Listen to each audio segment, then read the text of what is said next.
Well, hello everybody and welcome to the latest instalment in the ICMDA webinar series. My name is David Randall. I'm a consultant physician and I'm joining you from my hospital in the East End of London. I'm delighted to be joined today by Lindsay Brown, who'll be speaking to us in a minute or two about reaching the University for Christ. First of all, a few housekeeping notices. If you have any questions during the talk, please pop them into the Q&A box at the bottom of your screen.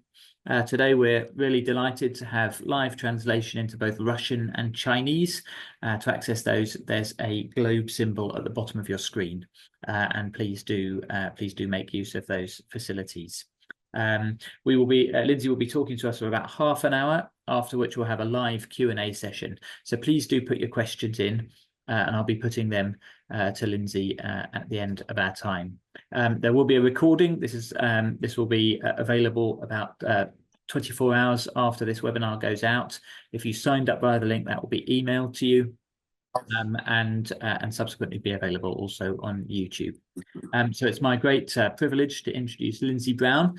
Lindsay is joining us from the beautiful country of Wales, which I'm sure is a much nicer place than East London. He has been working with students for more than 48 years. He is a former General Secretary of IFES, which brings together Christian Union movements across the world, and he's also worked for the Lausanne movement. He's written a couple of important books, one on student evangelism called Shining of Stars, another on vocation and the Lordship of Christ in all areas of life. So Lindsay, we're delighted that you can join us. We're looking forward to what you have to say. Thank you so much for your time. Thank you. Thank you. Well, it's good to be with you today. I'm very grateful for this opportunity to share on this important subject. I'm going to try to divide up my reflections in 4 or 5 questions to hopefully make it a little bit easier for you to digest. Let me start by speaking about the strategic value of student ministry, why it is so important. It was Martin Luther who said in 1523, at the height, 1517, at the height of the Reformation in Europe, that if you want to change the world, start with a university. That was in the day when universities were much less numerous, definitely in Europe and in other parts of the world. That quote was repeated by Charles Habib Malik, who was a Lebanese statesman and politician who chaired the General Assembly of the United Nations. He wrote or gave a series of lectures in 1981 on the university world. He was from a Christian background, and he said, like Luther, if you want to change the world, start with the university. Let me suggest 3 reasons why university ministry is important. The first is because of its potential evangelistic fruitfulness.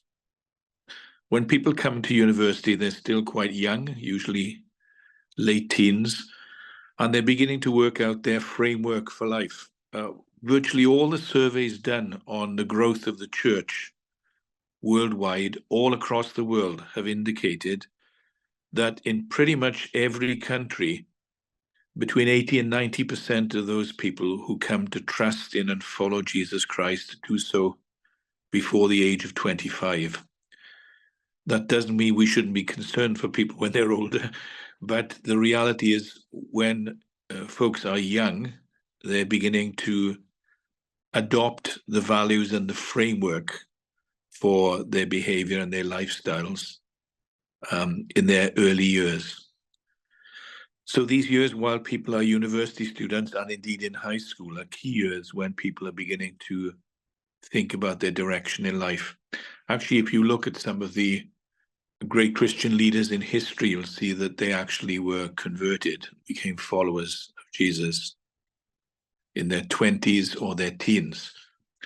Martin Luther himself was converted in his late 20s as a young theology professor in Wittenberg in Germany.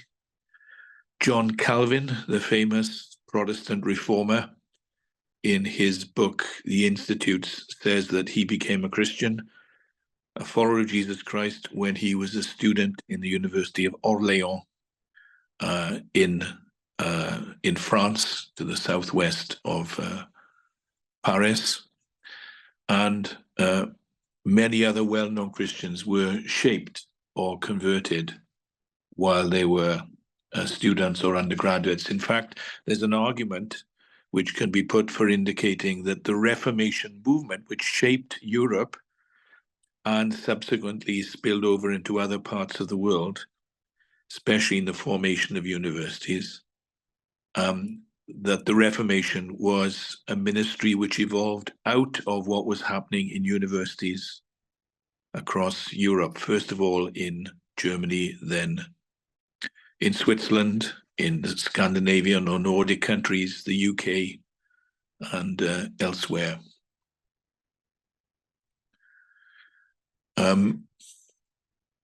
So first of all, student ministry is important because of the evangelistic opportunities.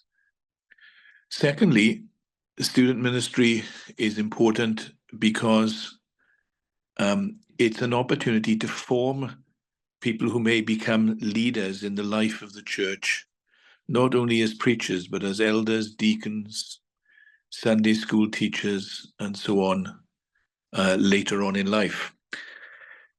The Lausanne movement, which was formed by Billy Graham in 1974, which has been such an influential movement around the world. They've just held their 4th global congress with leaders, with 5,000 leaders from nearly 200 countries gathering together. When it was first formed in 1974, about 2,700 leaders came together from, I think, over 170 countries. And the people who came to the conference were chosen by national committees who were asked to decide on who were the key leaders to send to this global gathering to look at the mission of the church in the world.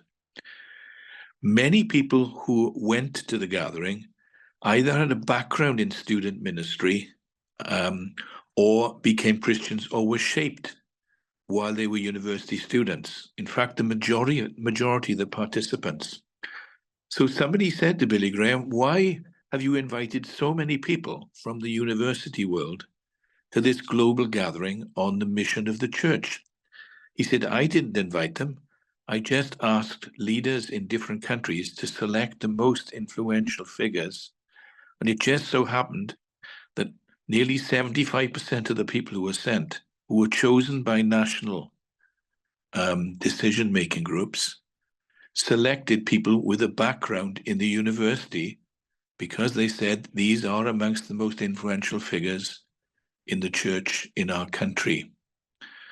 So the same kind of thing happened certainly in 2010 in the Cape Town Congress, and recently also at the gathering in Korea, which seems to indicate that the university is often a foundation for grounding or shaping people for life. And if people become Christians or develop their early Christian life there, they can go on to make a very significant contribution to the life of the church subsequently.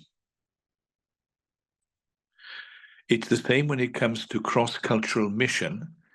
If you look at the last 100 years in terms of the formation of regional or global conferences on mission, many have occurred in the student world. The Urbana Missions Convention in the US is one example.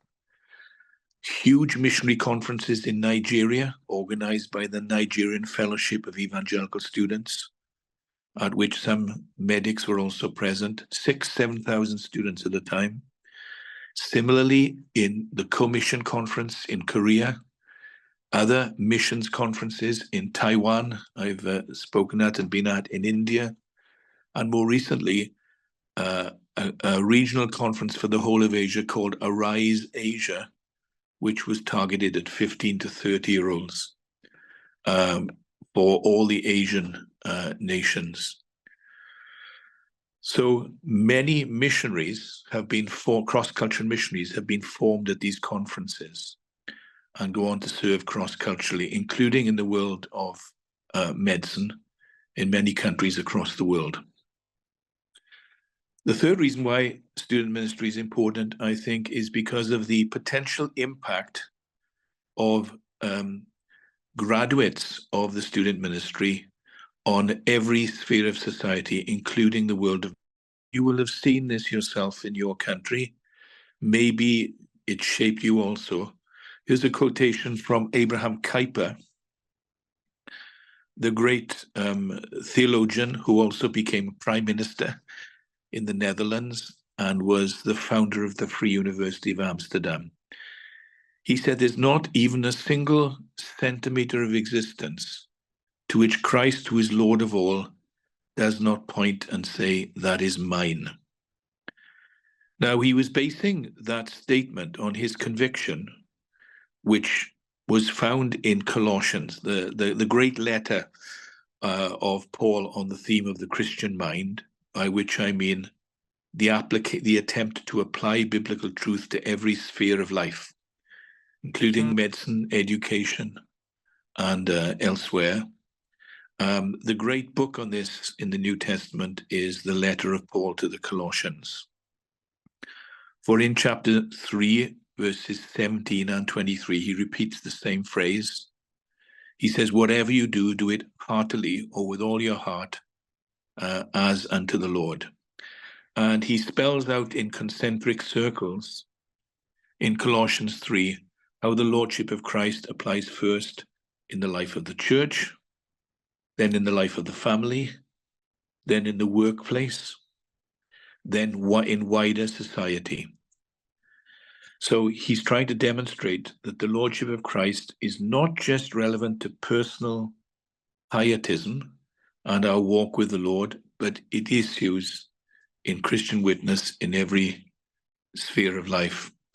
And it's intriguing to look at the impact of various doctors, both within Christian mission, in student ministry, and in the wider world. For example, if I take IFES, the global ministry in which I've been involved, two of the key founders in the post-Second World War era were medical doctors.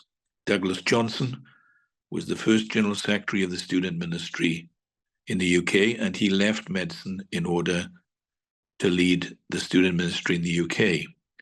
The first chairman of the global ministry, IFES, was also a former doctor, Martin Lloyd-Jones, who shaped the whole movement, including the doctrinal basis, was an assistant to the chief medical officer for the Queen, Lord Horder, left medicine in order to become a preacher, but he was very noticeable in his preaching style that he used his training in the world of medicine in his style of preaching. Then there were others in other nations I've come across. If you think of Asia, I think of Dr. Bobby Sung, who was of Chinese origin, but lived in Singapore. And at the same time as he was leading student ministry in Singapore and was vice chairman of IFES, founded St. Luke's Hospital in Singapore. I think of Patrick Fung, the recent chairman of the Lausanne Congress in Korea, also Director General of OMF, lives in Hong Kong, was a medical doctor by training. I think of other doctors in other parts of the world who had a significant impact in the birth of student ministry. In Poland, Henryk Vieja, after the fall of the communism in Eastern Europe, in Hungary, a very fine hematologist, Kornel Herjecki, at the same time worked part-time in his medical sphere, but also was the key leader in the student ministry there, and incidentally set up a publishing house, all at the same time, multi-talented. If I think of Spain, to prominent medical doctors who have remained as medical doctors, didn't leave their primary vocational calling, but also were significantly involved in the growth of student ministry in that country, and who are still working as doctors, were Dr. Pablo Martinez, the first evangelical psychiatrist in Spain, in the country. When he and I were 27 years of age, we're the same age, he was invited to be the European Secretary for IFES. And he said to me, I faced a choice. I either had to leave medicine in order to become the regional secretary for Europe for IFES, or I could become the first evangelical psychiatrist in the history of Spain. And he said, you can't do that. You're not trained in that way. I thought you could be the European secretary, and I would become the first evangelical psychiatrist, which he did. And he's trained 200 psychiatrists in Spain in the last 40 years. He's had an immense impact. He's also been chairman of the board of the student ministry. He was followed by another chairman, Dr. Rodolfo Gonzalez, who was involved in a bad car accident where his brother was killed. And I was at the conference where this happened. I remember walking with the only part-time student work in the country, Francisco Miramoya, and saying to him at the end of the conference when the news came of the car accident, this could destroy the movement. It's fragile and weak. Somebody will have to give 40 years to it. It'll have to be either you or Rodolfo, who's a doctor. He said, I'll do it, and Rodolfo can help me. So Rodolfo remained as a doctor while becoming chairman, president, head of finances, and other responsibilities for 40 years, while maintaining his medical service. And it's amazing to see the growth of the student work in Spain, and also their graduates' influence all across the country. So briefly, student ministry is important for three reasons, I would say. It's evangelistic fruitfulness, it's formation of leaders in the life of the church and mission, and thirdly, its impact, the impact of its graduates on society as a whole. Second question is, how then should we engage in the student world? And I think the key model for this, one model, is in Acts chapter 17, verses 17 to 19. In those few verses, you can see that the Apostle Paul goes to the nearest equivalent of an academic center in Athens in the first century. And in those three verses, we are told he reaches out to three types of people: those who were in the synagogue, those who were in the agora, or the marketplace, and the thinkers, the Epicureans and Stoics, who were in the Areopagus. I guess the question to ask ourselves these days is, where is the Areopagus in our culture? It may be our workplace, or as my son says, it's probably the coffee shop where people sit and gather together to discuss things. I used to think that when you read Paul's presentation with these people in Acts 17, that he was just preaching to them, until I visited Greece and asked students to explain to me the Greek words which were used to describe Paul's method and approach in Acts 17. And they said, Lindsay, it's important to understand that there are 4 completely different Greek words to describe how Paul interacted with these early philosophers. I won't give you the Greek words, but here they are. In verse 17, it says that Paul reasoned with them, from which we get the word apologetics. Secondly, in verse 18, it says that he disputed with them, which is the basis for what your general secretary has been doing when he engages in dialogue about end-of-life issues or other kind of medical issues related to our cultural context. There is room for disputing, albeit graciously, but it says in this context that he was disputing with them, or they disputed with him, especially in this case about the resurrection of Jesus. The third word that's used is the word for proclamation, also in verse 18. And the fourth word, interestingly used, is in verse 22, where it says on the texture I mentioned the word conversing. When I asked the Greek students what word is used to describe what Paul is doing there, they said chatting. It's not preaching, they said. The Greek word says chatting, or some theologians, like Michael Green, have interpreted that as gossiping the gospel. So in this text, you actually have Paul using 4 different ways of connecting with and communicating and engaging with these pagan philosophers: reasoning, disputing, preaching, and conversing, chatting, gossiping. And all 4 are important for us in terms of how we dialogue with people. The other point about the text is that it says that when it talks about disputing, in verses 19 to 23, it says that Paul provoked them to ask questions about the evidence for the resurrection of Jesus, for example. And then he dialogued with them in terms of answering the questions. Somebody has talked about evangelistic work involving proclamation, persuasion, and subversion. And the asking of questions is the subversive approach to evangelism. In other words, instead of waiting for people to ask us questions, we can provoke people by asking or by observing, isn't the world in a terrible mess at the moment? Why do you think it is like this? What answer do you have? It would be the same with the question of suffering.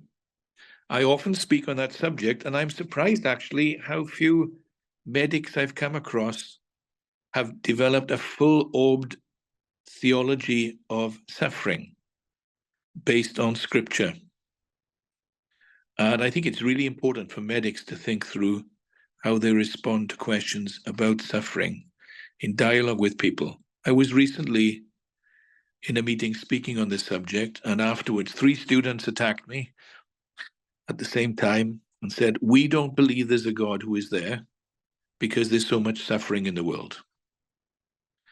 To which I responded, okay, supposing you're correct, supposing there's no God who is there, we still have the problem of suffering.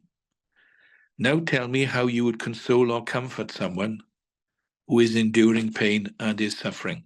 If there's no God who is there, and if you do not have the hope of the gospel which is found in Jesus Christ, how would you offer words of comfort to someone? You may be stoical in your response. You may say, just live for the moment, or you may just become depressed. But you need to work out an answer because it's coming our way if we haven't already experienced it. That is the subversive approach of provoking people with reverse questions, not just responding to questions, but posing questions. And that's why T.S. Eliot, the famous poet, said, Jesus was the man who never stopped asking difficult questions, 70 of them in the Gospels. That's often a lost dimension in the way that we communicate with people. But I think it's key to engaging with students today. Third question, how do we, what should be our key emphases in working with students, whether they're young medics or other folks? Well, when I was first in student ministry in my early 20s, working in the universities and colleges in Wales, I decided that my key that there were 4 things I wanted all the students I was working with, including the medics, to be equipped to do by the end of their years of study. And here's a list of the 4 things that I felt it was important to equip students to be able to do. Firstly, in the area of evangelism, to provide honest answers to honest questions.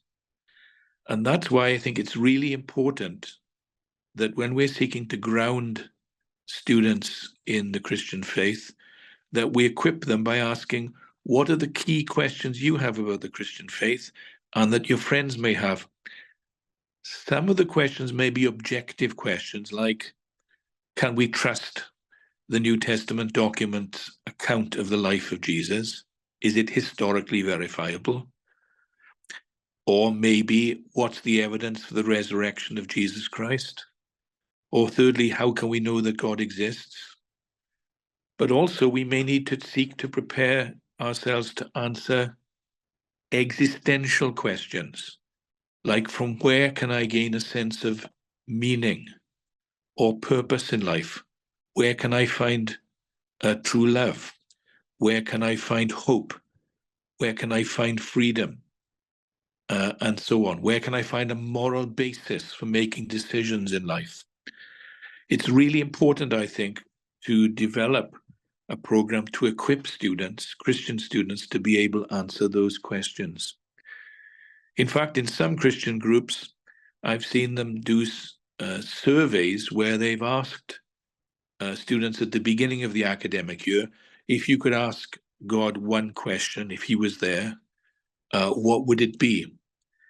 To which they then say, if we seek to answer the top 10 questions people in this university are asking, will you come along and hear the Christian answer to them?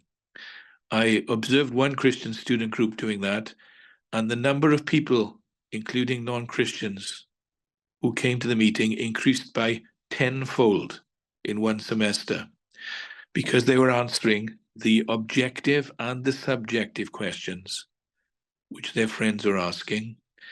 And in doing so, it actually strengthened the conviction and the faith of the believers, as well as answering the questions of the unbelievers. The second thing, as a young student worker, I became convinced of was the importance of helping students to develop a Christian mind, by which I mean an attempt to apply Christian truth to every sphere of life, including the questions that we have ourselves. John Stott, the great Anglican preacher and theologian, once wrote a book called The Christian Mind, and in it he said that the development of the Christian mind, the application of biblical truth to every sphere of life, is good for 3 reasons, and here they are. When you develop a Christian mind and you seek to apply the Lordship of Christ to every sphere of life, you are glorifying Christ and upholding his Lordship. Secondly, when you equip people to apply their faith not just to matters of faith, but to every sphere of life, you are actually enhancing your own witness before the watching world. So you're answering questions that people ask.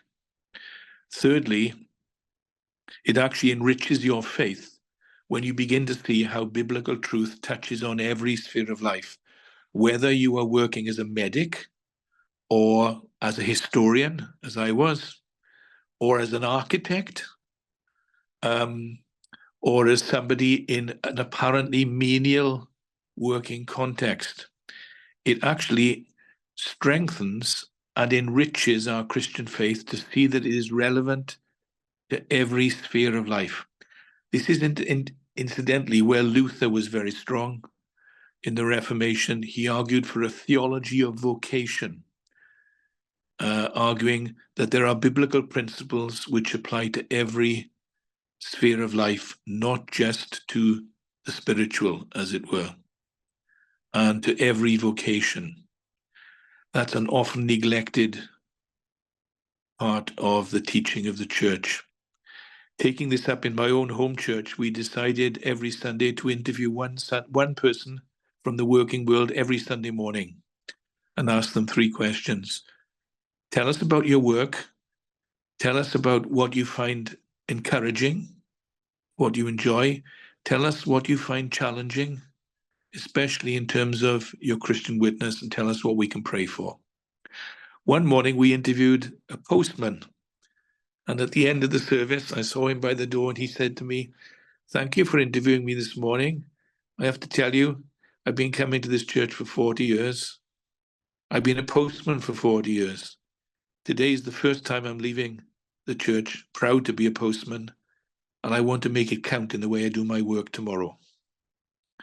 Martin Luther King, the great black civil rights leader, picking this up from Luther and others, once when he visited Jamaica, when he got off the plane, he kissed the ground in the airport, and then he made a brief speech before the television cameras and said, to all those people who are in the working world, who are followers of Jesus Christ, he gives us dignity, and therefore I want to tell you, if you're sweeping the streets, sweep the streets like Michelangelo painted the Sistine Chapel. Sweep the streets like Leonardo painted Mona Lisa. Sweep the streets like Beethoven composed his sonata. Proud to be a servant of Jesus Christ and applying his lordship wherever God has placed you. So developing a Christian mind is important also. Thirdly, I wanted to encourage all Christian students to consider cross-cultural service, taking the gospel and serving in other cultures other than their own. And you will know from the history of Christians in the medical sphere of many people who have served cross-culturally as medics and taken the gospel with them. I was recently talking with an old friend in Eastern Congo, in Goma, who told me that he remembers the life and testimony of a famous Christian female medical doctor called Helen Rosevear. And he said to me, even though she died some years ago, the aroma of her ministry as a medic and as a Christian still smells in Eastern Congo. What a wonderful testimony for a Christian working cross-culturally. Well, we still need medics to help in that way. And fourthly, key doctrine in the Christian life is the doctrine of the grace of God. That term is used, I looked up in a concordance, 130 times in the New Testament and 30 times in the Old Testament. The grace of God refers to God's sheer mercy towards us in 2 ways, through our salvation and in sustaining us also daily. Very important for stress-laden medics, that they understand that we are not just saved by God's grace, but he gives us God's grace in order to endure the challenges and hardships and stresses of life. And that's an important principle for all students, for the whole of their lives, that they do not have to bear burdens on their own, but God carries us with the burdens. And even that beautiful phrase in Isaiah about suffering, God says, in your affliction, I am afflicted. I remember being in a mission week in London, and in the question and answer session, somebody from a non-Christian faith said to one of the people on the panel, who was a doctor, what is so unique and special about the understanding of God in the Christian faith? And his answer was simply, it's only in the Christian faith, in the Bible, that you can read of a wounded God, who in the midst of our affliction also is afflicted. So certainly when I was a young student worker, these were the 4 things I wanted all students, Christian students, to know: to be equipped to answer people's questions, to develop a Christian mind based on the Lordship of Christ, to consider serving cross-culturally, even if a part of their lives, and to draw on the grace of God. Now, all of that has its roots in Colossians chapter 1, verses 28 and 29, where Paul says that his goal was to proclaim Christ and to present people mature in Christ. In my view, when you do those four things, you're helping to make believers become more mature as students, ready for the rest of their lives. I should conclude soon. My 30 minutes is up, but let me give you two other brief reflections before the Q&A. There's a wonderful series of books by an American missiologist called Kenneth Scott LaTourette. And in it, it's a series of 6 books on the history of the Christian church from the 1st century onwards. It's on the next slide, if we can go to that, please. And he talks about the 6 weapons in the Christian's armory in terms of living and serving in the world. And these are the 6. I don't have time to unpack them all, but he mentions 4 things. If you look at the history of the church, he did another 4 volumes on the history of Christian mission. And he said these are the 6: prayer, evangelism, example, argument, action, and suffering. Let me comment briefly on 2 of those. Example.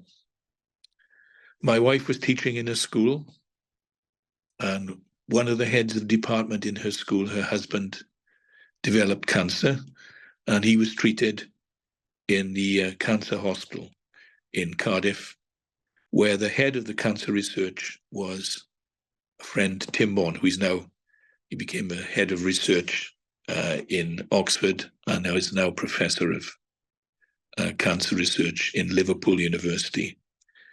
And Tim and his team treated the husband of this lady, who eventually died. Now, you probably know in our context, doctors are not allowed to share the gospel publicly in a hospital. But of course, you can't stop people having a good example.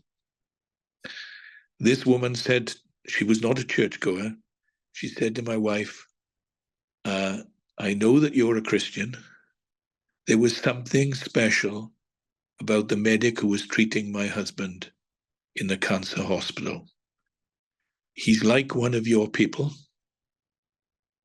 I think he must be a Christian because of the tender way in which he treated my husband. So could you please tell me, which church is he going to? Because I would like to go there too, because of the way he treated my husband and his example. What a powerful testimony. And I could give others too, but lack of time.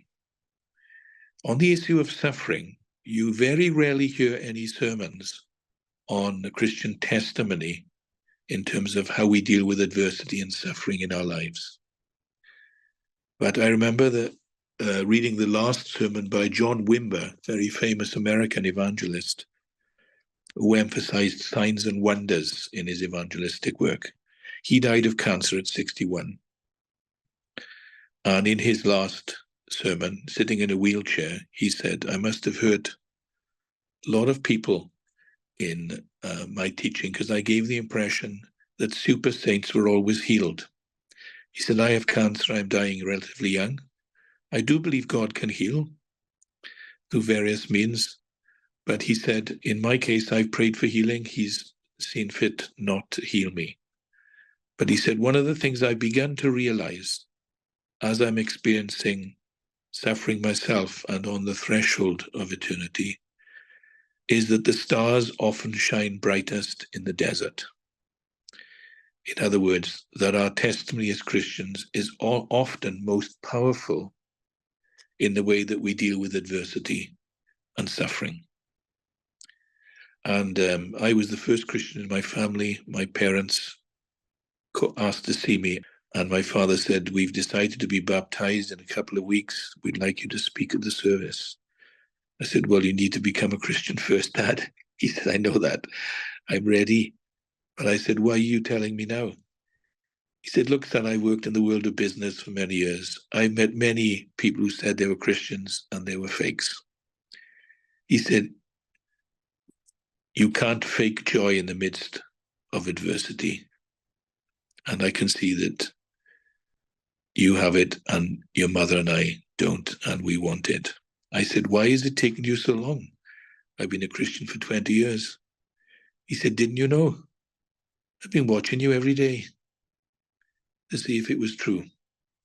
As do people watch us if we're in the medical wards or serving in hospitals or generally in life to see if we will trust in God in the midst of adversity. And historically, it's often been important as a means of testimony. So that's what La Tourette says.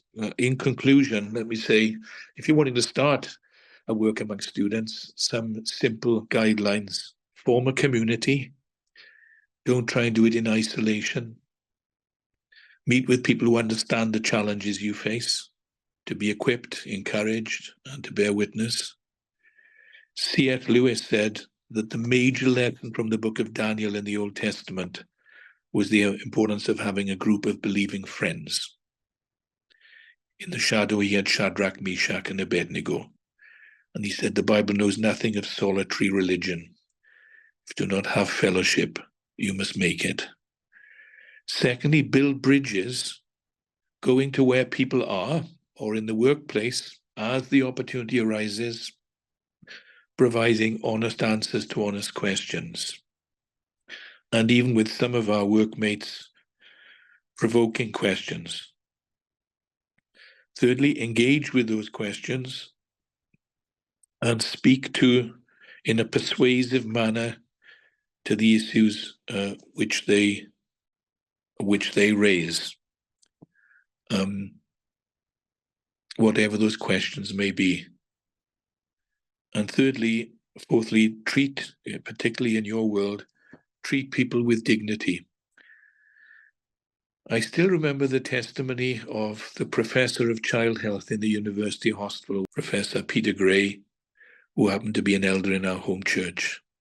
And he used to say, always ask the mother for their perspective on this child's health. Don't just treat them as a functional medical case. Paul Tournier was a great Swiss psychiatrist who developed a network called Médecine de la Personne, medicine for the whole person. And I think it's worth reading his books to see. He's gone on to heaven now, but he had a significant influence on a whole series of networks of medics, particularly, who read his work and met with him, who were focused on engaging the whole person. Then a last quotation to finish with. This is from Robert Bellah, who is probably the premier philosopher of sociology in the last 30, 40 years, who wrote, the quality of a culture can be changed when 2% of the people share a common vision. Now, in most countries, you don't have 2% of the population who are evangelicals, even. But what he's saying is that you don't necessarily have to have a large number of people to reshape the direction of a culture if they have a common vision, or a vocational area in terms of a group of doctors or historians or architects or whatever. But if you have a group of people with a common vision, they can have a disproportionate impact on the culture for good or ill. And so gather together and encourage one another in that respect with students and beyond the student years. I should stop there. Lindsay, thank you so much for your talk, which was very interesting. Thank you so much for all the stories and anecdotes, and also for sharing about your own personal life. And I think that was very helpful for all of us. There are, I think, 3 questions been asked, which I'll put to you. Maybe more will pop up as people reflect on this, and you'll see there's lots of hearts and claps and things rising from the bottom in appreciation. So this comes from an anonymous attendee, and he asked this question, which I think is quite interesting, and there's already been some reaction to it on the chat. He says, student medics in my country tend to come from financially able backgrounds. and most already have personal ambitions or career plans towards private healthcare, even during preclinical years. How do we impart to or encourage them to have a burden to deny themselves, equip themselves in the gospel, and serve the public as salt and light, when what they observe among their senior peers in the workplace are the harsh realities of overworked, underpaid, and underappreciated healthcare staff? And then someone's already come in with a comment. I wouldn't want to suggest that a Christian can't really practice medicine or surgery with integrity in private healthcare. So I guess there's a challenge there about how do we encourage Christians? What vision do we want to give them, really, particularly in a career like medicine, where there are opportunities for significant earnings? How do we encourage people to be really Christ-focused in their future career aspirations? Well, first of all, I wouldn't want to stand in judgment on those who are serving in private care. In fact, I've been in the hospital this morning with my wife because the queue here for the treatment she needed was 2 years, and because she's experiencing difficulties, we chose to go in that direction in order for her to have treatment. We are not wealthy, but that was our decision because we prioritized health issues, expenditure on health issues above other areas where we might spend money, for example, in buying a new car, which I don't think we've ever done. All I would say is, I think perhaps two things. First of all, often in these issues, the best thing to do is to give an example, to be an example of someone who is serving diligently wherever you are placed. And secondly, to emphasize the idea of serving the community, including the least advantaged, the most disadvantaged, the poor in the community. So if our service is exclusively in the private sphere, I would say it's important to ask some questions about the balance of how we are serving the community by using our training and equipping, by focusing exclusively in the private area and finding some means of serving the least advantaged by other means in the community, perhaps in the general hospitals and so on. At the same time, I think it has to be acknowledged, I know many medics who are terribly stressed by the pressures upon them, and we need to be sympathetic and offering help there as best we can. It's interesting that the church that we were members of for 25 years, including the church where there were several doctors who helped, was started in a hospital, in the university hospital in the Heath in Cardiff, by a group of medics. Well, there you go. And the first meetings we had were in the chaplaincy or the chapel in the hospital for, I think, about 2 years. Then we moved across the road to a centre for people with disabilities called Highfields. And that's still the name of the church today, even though we bought a building some years later. And the story went around initially that the best place to be treated on a Sunday morning in Cardiff was to go to this church because there were beepers going off all the time. And you'd see, I think we had about 10 consultants in the congregation, some of whom were dashing out in the middle of services to go and treat people.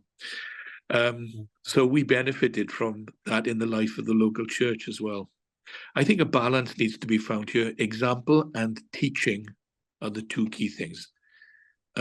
Personal example in terms of reaching out from caring people, and teaching about stewardship of gifts and serving the poor and disadvantaged, and not prioritizing those with resources above others. And I think the book of James highlights that particularly. Yeah. Thank you very much. That's very helpful. I'm going to put another one to you that's come in. This person says, I was very interested in your observation that so much leadership in student mission has come from doctors or ex-doctors. If I ask myself why this might be, I would suggest that, and they give two possibilities. One, medical students and doctors may be particularly existentially tested or shaken by being frequently confronted with the brokenness of life, suffering and death, or forced to take a deep sense of tragedy. And number two, medical students and doctors may be particularly challenged to apply their personal faith to where they do their work. Christian dedication, kindness, compassion, empathy, maybe sacrifice. I wonder what your view of this would be. Well, I think whoever wrote that has given a great answer to start with. I've noticed that within IFES, there are about 500,000 students involved in university work around the world. For many years, 70 to 75% of them have been scientists, only 25%, 30% in the humanities, like myself. That's across the globe, including in the UK. And the largest number of evangelical students are first in the sciences, engineers, and second, medics. Yes. And the smallest number of students in these Christian communities worldwide are the artists, especially the visual artists. So often we say that science and faith, the crossover between science and faith is the area of the biggest challenge. But in my observation, the hardest people to reach are the people in the humanities, especially the artists. I think many medics rise to leadership, in part because medicine has attracted many who are believers, who have a spirit of service and want to use their lives in a worthwhile way. That's, I think, perhaps one factor. One medic told me that he thought that so many people who study medicine were in positions of leadership because they had developed the ability to hold many things in creative tension and work swiftly in decision making. So it was amazing how many very senior medics found time to be involved in Bible teaching in their churches or in charitable ministries because they were so decisive and so focused in terms of their work. I mean, there was one when I was a young student worker, Arnold Aldis, who was professor of surgery, I think, in Cardiff University, one of the leaders in the development of student ministry in Wales. He was a surgeon, yet he seemed to be speaking at meetings every week and instantly spoke without any notes. And I come across many other medics like that too, who seem to be able to keep many balls in the air at the same time. Now, in our cultural context, it's become increasingly stressful, I think, certainly. But maybe it's the case that either medicine attracts people like that or it shapes people because they have to deal with many issues speedily within one working day. And so we're able to carve out some time to be engaged in Christian ministry if they're believers as well. Whatever the reasons, I just thank God for them all. I'd like to put to you a couple of short questions, more practical ones. Something's come in from, this is a very practical one, actually, from a serving student, a fifth-year student. I'm sorry, I'm not going to be able to pronounce this name, I think, correctly, but someone called Maharik Kamba, I think, asked the question. He says he's a fifth-year student. How do I find Christian students? How does he link up? He says all the believers seem to be hiding. Oh dear. Well, it's a shame if that's the case. I mean, I think you can ask around the churches. When the student group started in the university in Cardiff, somebody put a notice up on the student union notice board and in the medical faculty. If there's anybody here who loves Jesus Christ and wants to talk about him, please contact me. And that's how student work started in Wales. Yes, and a group I did something similar in my hospital. Yes. Yeah, I think maybe asking around amongst some church leaders if they know of any students from their congregations in a university town, looking out for those churches if there are 2 or 3 in your city or town, and asking if they know of any people from the church who are making a stand for Christ in the university, and then be realistic in starting with what you've got. Yeah. It's nice if there are 100 of us, but sometimes it's just 2 or 3. That's how most groups started here. And try and meet up with those folks, set your goals and your focus, and build from where you are, and think creatively about how you can reach out to the wider community and be a challenge to those Christians who are perhaps not engaging fully but hiding away. I Thank think you. I think with the folks who are maybe hiding away, there may be a variety of challenges. One could be a form of pietism, which I would describe as retreating from engagement in the world. In answer to that question, you've got to teach biblically what it means to be in the world, but not of it. John Stott made an interesting observation. He said the calling of Jesus Christ to all Christians is to be morally distinct from the world without being socially segregated from the world. And often Christians have confused the two. They've understood that we have to be segregated from a polluted world in order to retain our holiness. That is not the biblical emphasis. And the reason for engagement in the world, whatever our vocation, our theological justification is the incarnation of Jesus, who came into the world and of whom it was said he was the friend of sinners. Mm-hmm. To which John Stott once said, the problem for many of us is we don't have any friends who are sinners. We're cut ourselves off. Mm-hmm. The alternative challenge, of course, is worldliness, where we may have just joined in with the world without retaining our distinctiveness. Yeah. So that's where biblical teaching and example and fellowship are the best things to help us.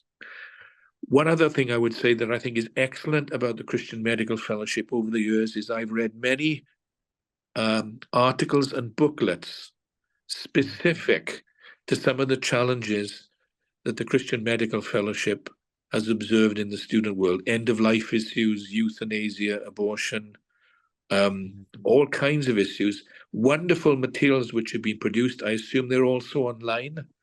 And these days there are also blogs and interviews and so on. You have riches that have been passed down over 60 and more years, I would say. Try to access them on a website. I'm sure you could provide that information.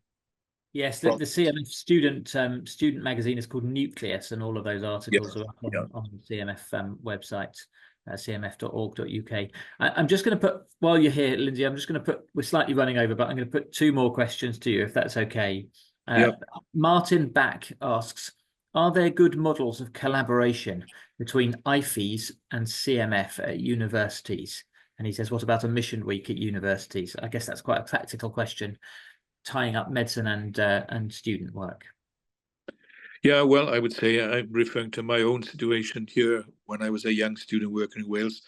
CMF, of course, was part of the student ministry in the UK and separated off because it was felt there was need to be more targeted, something more targeted specifically to some of the challenges in the world of medicine in a way that the general movement of the CU was not able to help with. So certainly in the early years, many people were involved in both.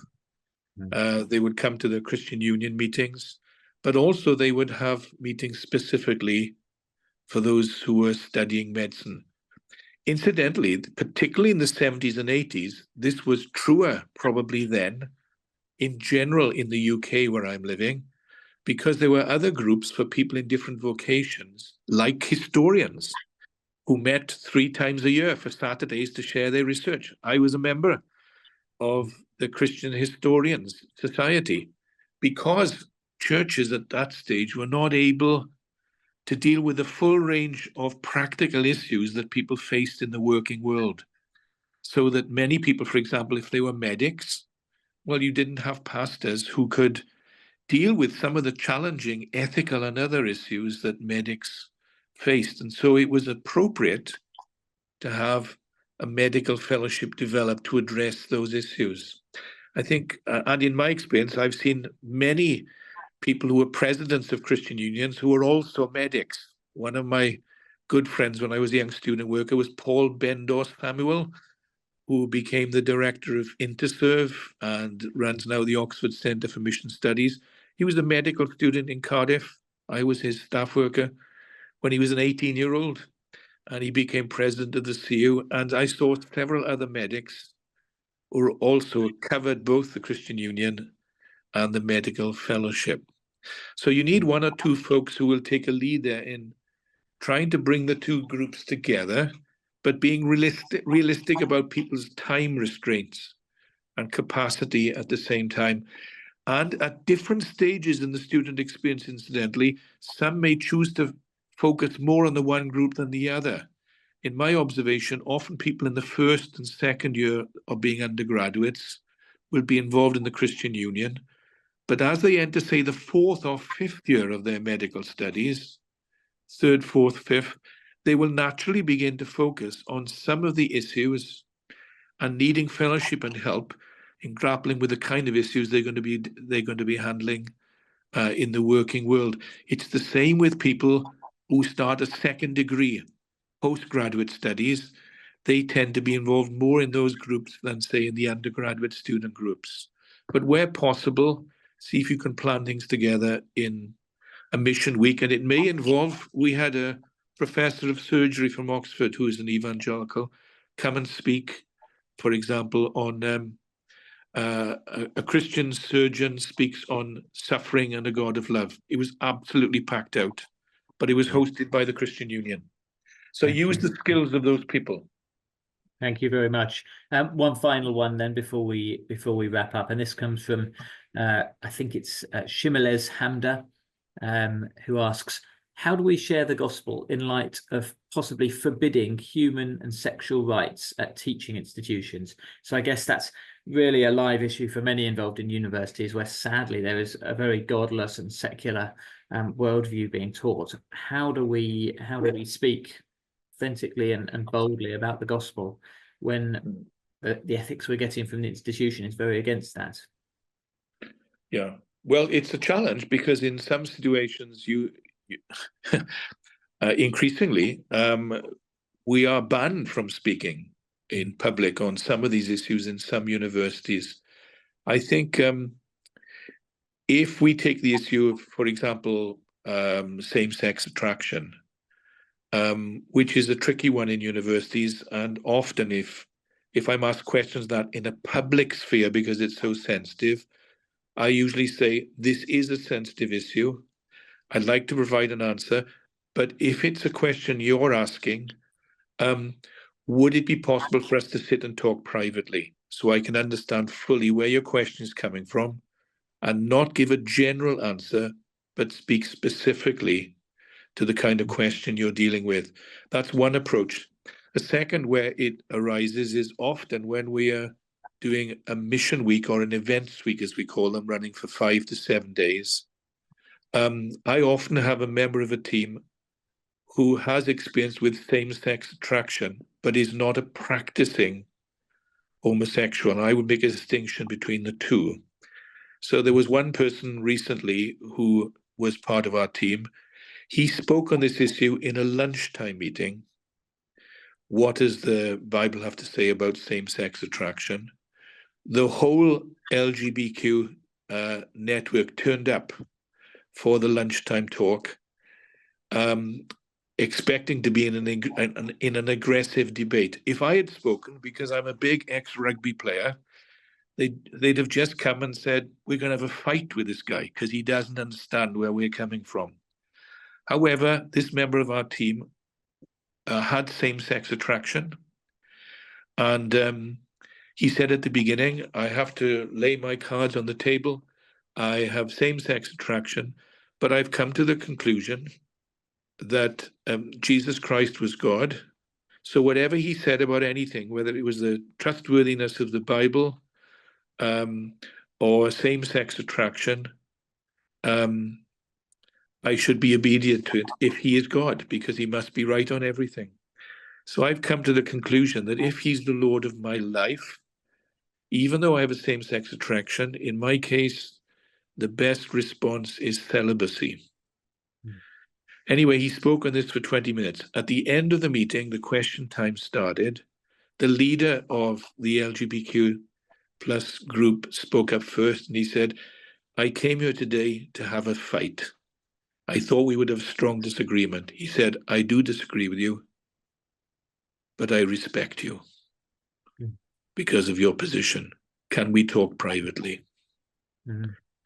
So I think it's well, it's not exactly the same, but it's like having a meeting for athletes and having a sportsman rather than a non-sportsman speak on the challenges of being a Christian in that sphere. So because it's somebody who at least empathizes with or understands some of the issues somebody's grappling with. And it helps somewhat to have somebody like that who is gracious, who is empathetic, and is therefore able to be also clear and firm in stating what he understands to be the biblical position and the implications of following Jesus Christ. On that issue, I had a friend who had a background in homosexual practice, was converted.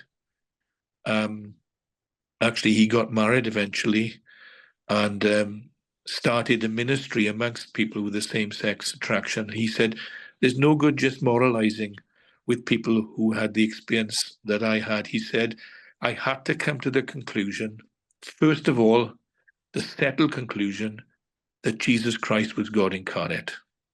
And he said that was the decisive issue for me. I decided if he was God incarnate, whatever he said about anything in history must be true rather than what I thought, and I should follow him, which had some challenging implications, he said. But that was the starting point. Was Jesus Christ God or not? And did he rise from the dead? Those are the two issues I had to settle. When I came to a settled conclusion on those two, everything flowed from that. But in terms of dealing with those challenging issues, I think somebody who has understanding of the issues, who's empathetic to speak publicly, giving opportunities to dialogue privately, and focusing on the deity, death, and resurrection of Jesus as being cornerstones of what the Christian faith has to offer. Those are the keys. But it still will be challenging. One Christian psychiatrist, I'll close with this, who chaired a commission from the Anglican Church on same-sex attraction. I said to him, he's a well-known evangelical psychiatrist, was a professor in a British university. I said, how do you deal with these issues? He said, I came to three conclusions. First is, you have to discern what is the clear biblical teaching on these issues, insofar as the Bible is clear, and teach them. Secondly, however, recognize we're living in a very complicated, messed up world. And if in the midst of teaching these things, you find yourself in a very messy situation. And he said, thirdly, you have to apply the biblical principles as graciously and as gently as possible, recognizing the messiness and fallenness of the world. That's not a complete answer, but that goes part of the way to how we should speak in such a way that honors God and treats people with dignity. And that's the twin challenge. I've heard some Christians who honor God, but they don't treat people with dignity. And I've heard others who try to treat people with dignity and with empathy, but don't honor the biblical perspective. And I think the challenge is to bring those two together. Yeah. Says Jesus came to earth full of grace and truth, doesn't it? And that's the example. Lindsay, thank you so much for sharing with us. Thank you for your wisdom and your biblical insights. It's been very, very helpful, I'm sure, for everybody. I'm going to close the session there. Thank you to our interpreters. Thank you to everyone who joined. I hope it was a blessing for you. And please, all of us, be thinking about how we can best engage with students for the glory of God. Thank you very much, everyone, and thanks, Lindsay. Bye-bye.